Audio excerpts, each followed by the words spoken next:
In 2023, Samsung introduced the S23 range, the newest S-series smartphones. A 200-megapixel boost over the S22 Ultra's 108 megapixels was added for the introduction of the S23 Ultra smartphone. The main camera on the Galaxy S23 Ultra from Samsung received a considerable improvement, while the rest of the hardware remained almost same.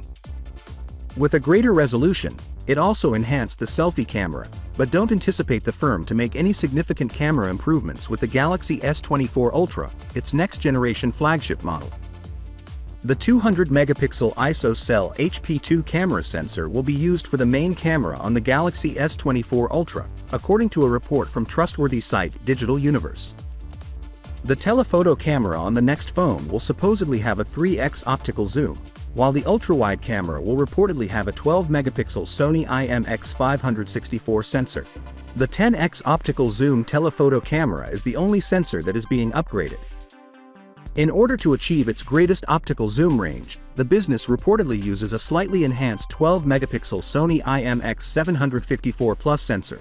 The additional camera quality enhancements on the Galaxy S24 Ultra could only be made via software and processing upgrades, if this information is correct. Otherwise, we should expect to see just small improvements in the operation of the 10x zoom. Regarding the Galaxy S24 and Galaxy S24 Plus camera, no information has been revealed.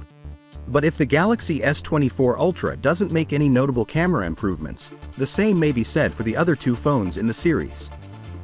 The Galaxy S24 series might possibly increase battery life while bringing additional RAM and storage.